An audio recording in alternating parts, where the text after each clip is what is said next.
Hello everyone, welcome back to Shivi studyship. और हम यहाँ पर देख रहे हैं घटना चक्र इंडियन हिस्ट्री। ठीक है, और घटना चक्र में हम जो पढ़ रहे हैं वो चल रहा है हमारा मेडिवल वाला पार्ट। और आज का हमारा टॉपिक है provincial dynasty of north India and Deccan province. इससे पहले जो दिल्ली सल्तनत था वो हमने पूरा कंप्लीट कर लिया है।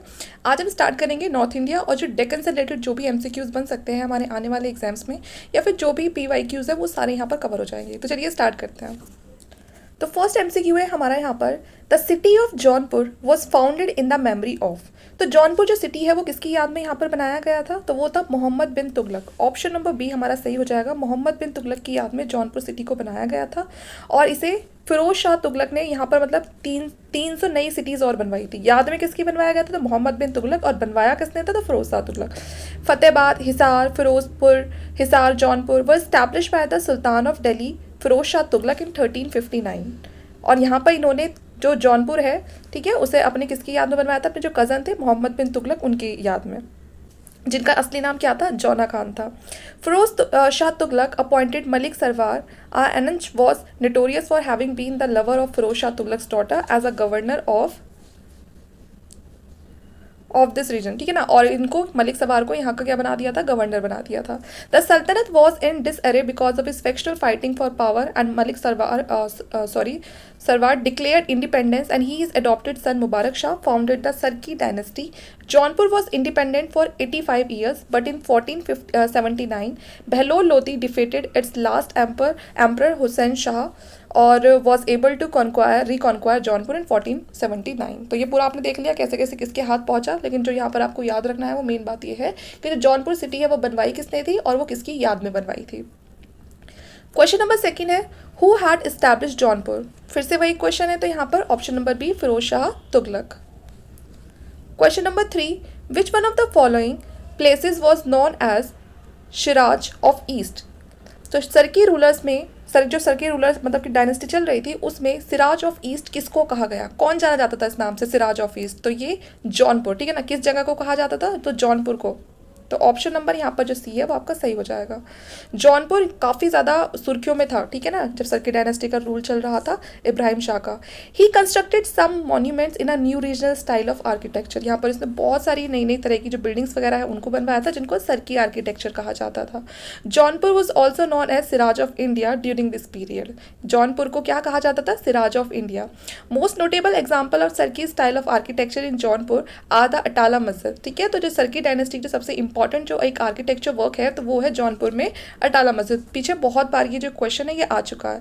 और क्या है? लाल दरवाज़ा मस्जिद और जामा मस्जिद। ओके, तो ये सारे याद रखना, ये सारे आपको कहाँ पर मिलेंगे? तो जौनपुर में मिलेंगे। सबसे फेमस है वो अटाला मस्जिद है, फिर आप ये याद रखना बाकी भी लाल दरवाज़ा और Jama Masjid. Question number 4, which one of the following places was called Siraj of India. तो फिर से वही सेम क्वेश्चन है, तो ऑप्शन नंबर सी हो जाएगा जौनपुर।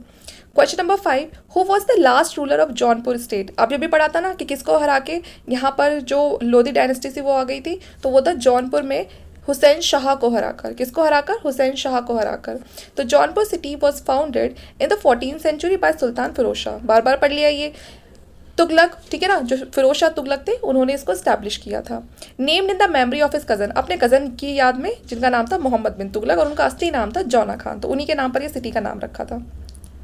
मलिक सरवार ने इस्टेब्लिश किया था इंडिपेंडेंट जौनपुर स्टेट, और हुसैन शाह थे वो इसके लास्ट जौनपुर के रूलर थे जिन्हें हरा दिया था बहलोल लोधी ने। और बाद में जो जौनपुर है उसे हिस्टोरिकली क्या कहा जाता था? सिराज हिंद। तो ये भी आपको याद रखना है। Question number 6, ruler of Kashmir who was also known as Akbar of Kashmir. तो कश्मीर का कौन सा रूलर था जिनको अकबर ऑफ कश्मीर के नाम से जाना जाता है? तो वो है ज़ैन उल अबिदिन। ऑप्शन नंबर डी आपका सही हो जाएगा, ज़ैन उल अबिदिन। शाही खान, जिनको ज़ैन उल अबिदिन कहा गया है, ये ब्रदर थे किसके? अली शाह के। ये रूलर बनते हैं कश्मीर के 1420 में। ही was the greatest king of Kashmir. काफ़ी ज़्यादा एक अच्छा राजा माना गया है ना कश्मीर का। बहुत सारी पॉलिसीज़ ये लेकर आते हैं जो रिलीजियस टॉलरेंस होती हैं, पब्लिक वेलफेयर के लिए बहुत सारी एक्टिविटी करते हैं। और इसलिए क्यों कहा जाता है ना अकबर? क्योंकि इन्होंने जजिया को अबॉलिश कर दिया था हिंदुओं पे से, ठीक है, और जो काउ स्लॉटिंग है उसको भी बैन कर दिया था। वो पहले रूलर थे, ठीक है। Dashavatar he was the first ruler to do so. Mahabharata, Dashavatar, Rajatarangini were translated into Persian language. तो वो ऐसा करने वाले पहले रूलर थे जिन्होंने इन सारे टेक्स्ट को पर्शियन लैंग्वेज में ट्रांसलेट करवाया था। वो इन्हीं के टाइम पे हुआ था। अकबर से उनको इसलिए कंपेयर किया जाता है उनके रिलीजियस टॉलरेंस की वजह से, क्योंकि ये भी ना यहाँ पर कोई ऐसे बहुत ज़्यादा वो नहीं करता था, किसी भी धर्म में कोई भेदभाव। और the scripture Jain Prakash and Jain Vilas were compiled during his rule and also he constructed artificial island of Jaina Lanka in the middle of the Wular lake. तो ये इसने यहाँ पर लेक वगैरह भी बनवाई थी। Question number 7, what was the real name of Zain ul Abidin. तो अब इनका रियल नेम पूछा है, तो अभी ऊपर पढ़कर आए हम शाही खान, तो ऑप्शन नंबर डी सही हो जाएगा। तो ये इनका रियल नेम है, ये सब हमने अभी ऊपर पढ़ा है कि इन्हें क्यों ऐसा कहा जाता है। आगे देखते हैं। Question number 8, who among of the following ruler abolish jaziya first time. तो पहली बार जजिया को किसने हटाया था। तो इनमें से कौन है वो जिसने हटाया था, तो वो है जैन उल आबिदीन। ठीक है, ऑप्शन नंबर ए जैन उल आबिदीन।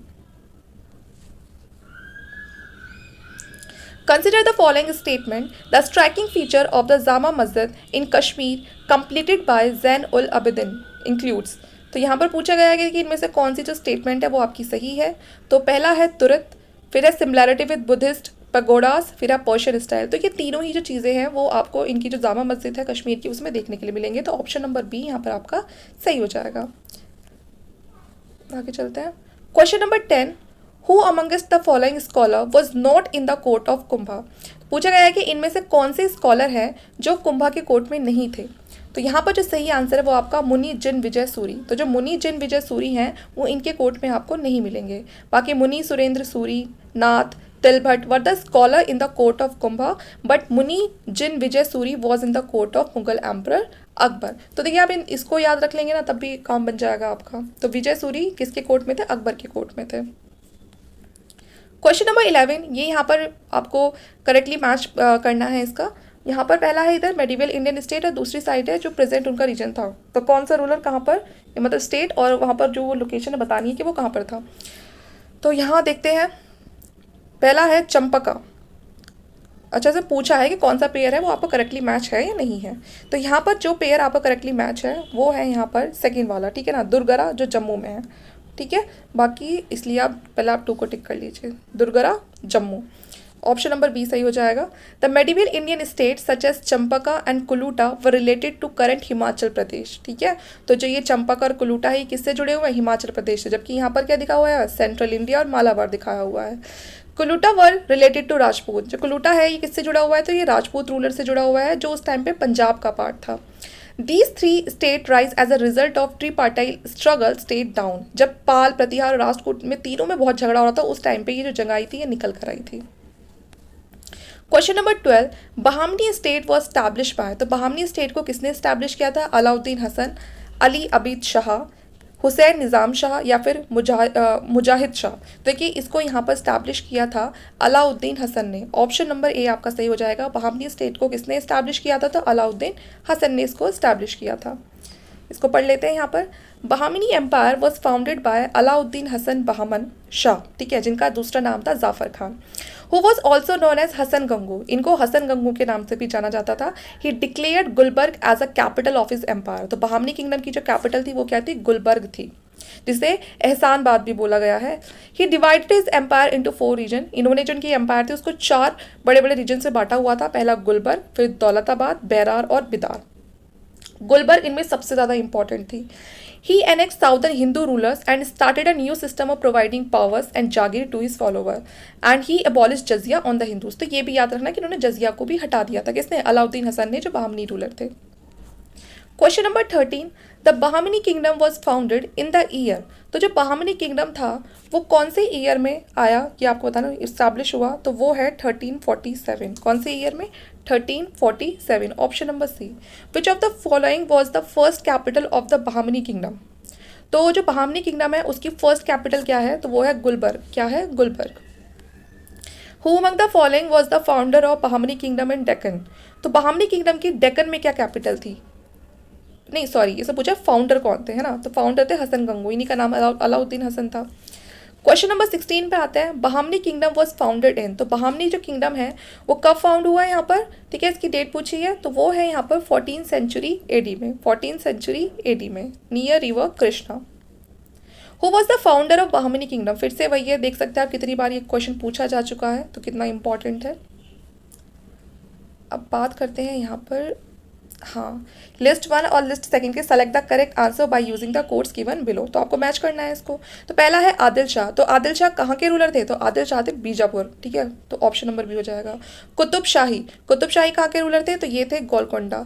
निज़ाम शाही, तो ये अहमदनगर। और सर्किट तो हमें भी पढ़कर आए हैं, जौनपुर। तो ऑप्शन नंबर डी यहाँ पर आपका सही हो जाएगा। Which one of the following Muslim ruler was hailed as a Jagat Guru by the Muslim subject because of his belief in secularism? तो कौन से मुस्लिम रूलर हैं जिनको क्या किस नाम से जाना जाता है? जगत गुरु, क्योंकि वो सेक्युलरिज्म में बिलीव करते थे। तो कौन? Ibrahim Adil Shah. Option number C हो जाएगा सही, इब्राहिम आदिल शाह। सुल्तान थे कहाँ के? बीजापुर के। इनके टाइम में जो डायनेस्टी थी वो अपने सबसे ज़्यादा हम कह सकते हैं पीक वाले टाइम पर, मतलब पीक पर थी अपने। As he extended its frontier to the south to Mysore, इन्होंने अपना जो एक्सटेंशन है वो मैसूर तक बढ़ाया। And he was a skilful administrator, artist, poet, generous patron of art. तो इसकी सारी शौक इनमें थे और मतलब काफ़ी ज़्यादा काबिल भी थे। He reverted to the Sunni sect of Islam but remained tolerant to other religious. तो वैसे तो ये सुन्नी मुस्लिम थे, लेकिन सभी बाकी धर्मों के लिए भी ये, मतलब ऐसा नहीं था कि किसी से कोई दुश्मनी है इनकी या सबको हटाना है, ऐसा कुछ नहीं था।